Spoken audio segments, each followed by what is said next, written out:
Totoo po niyan, ma'am. Tinuruan po talaga kasi kami ng mga magulang po namin na kapag hindi po sa amin yung bagay, ibabalik po namin ito sa totoong may-ari.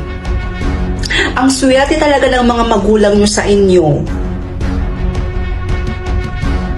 Ako naman, yung mga anak ko, nasa abroad na sila lahat. Kaya madalas, nalulungkot ako dito. Huwag po kayo magkaalala, ma'am. Kapag hindi po ako busy, bibisita po ako dito sa inyo. Malapit naman po yung bahay namin dito eh. Talaga ba? Last week, nawala si Agatha. Tapos kahapon si Joyce. Hindi ka ba nagtataka, Karen, kung bakit isa-isa tayong nawawala? Simula nung makilala mo yung Lucy na yan, yung bago mong best friend, siguro na-obsess na talaga sa'yo yung babaeng yan. Ayaw niya na siguro ang may ibang umalibid sa'yo, kaya isa-isa na niya tayong tinutsugi. Sana ma-realize mo yun, Karen. Oy, bes ha, sumusobra ka na. Pagbibintang na yung ginagawa mo. Nananahimik naman si Ma'am Lucy. Isa pa, ang bait kaya ng taong yun. Kaya hindi niya talaga deserve tong pagbibintang na to. Oh, dito na pala. Bes, ibaba mo na ako dyan. Karen? Kanina pa kita hinihintay. Alam mo, ipinagluto kita ng paborito mong ulam. Kapag ako na ang nawala, yun na yung sign na totoo lahat ng sinasabi ko sa'yo. Alis na ako.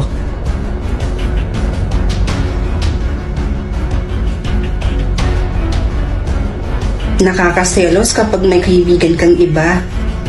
Gusto ko ako lang.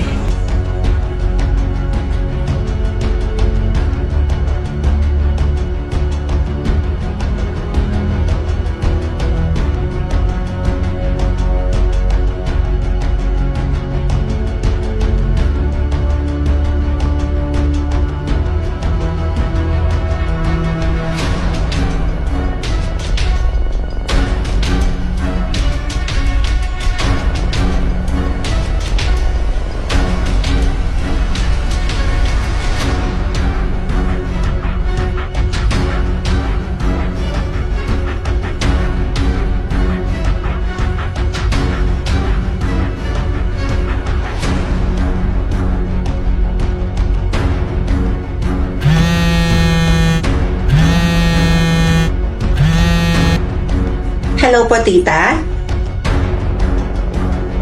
Si Pia ho? Actually, tita, kanina ko pa po siya gustong tawagan. Kaya lang, wala pong sumasagot sa cellphone niya. Ang akala ko ho, nandyan lang po siya sa inyo, busy.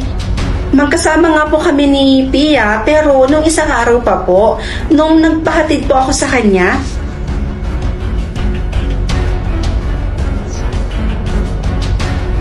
Po?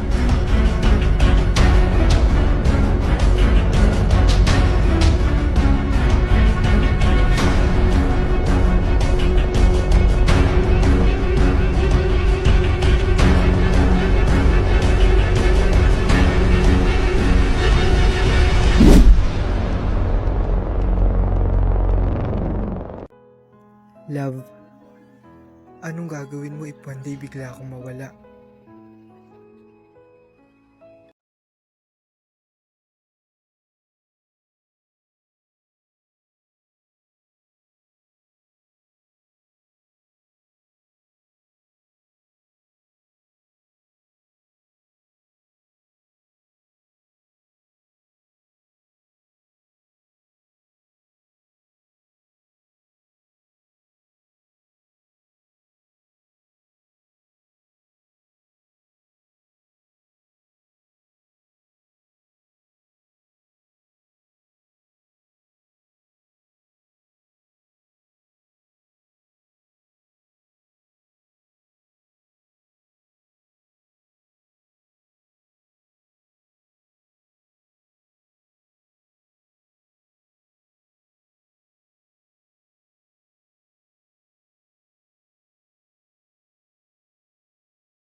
ang nakaraan. Evil Eye?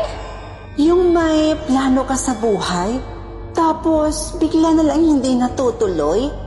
Dahil yon sa mga taong inggit na nakakapag-produce ng bad energy at nagiging dahilan para may mangyaring masama bago matuloy yung plano mo. Amoy December yung aura mo. Saan ka punta? Pupunta kami ng Subic ngayon ng boyfriend ko. Alam mo, ang swerte mo dyan sa boyfriend mo, no? Sana talaga kayo na talaga. Tsaka Subic? Ay nako, sulitin mo dun.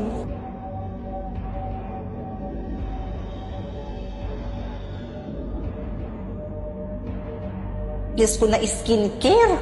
Ako nga, hinihintay ko lang na ma-approve yung visa ko. Gusto ko na rin kasi magtrabaho sa abroad. Pasalubungan mo ako. Tsaka yayaman ka talaga sa abroad.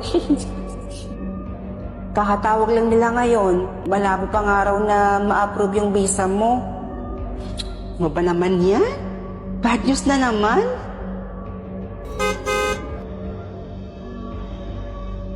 Napaka-successful talaga ng tropa mo na yan, ate, no? Tingnan mo, ang dami na nga niyang customer araw-araw, may bago na naman siyang business, tapos bumili pa siya ng wing van. Hay, napakaswerte talaga. Yung may plano ka sa buhay, tapos bigla na lang hindi natutuloy?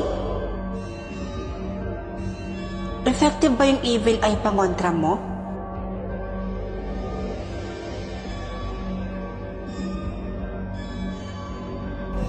Uy, tropa!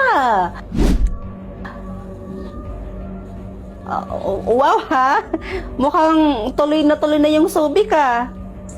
Tuloy na talaga. Sige, punta na ako dyan. Ano? Ha? Paano? Paano ng looban? Sandali lang ha.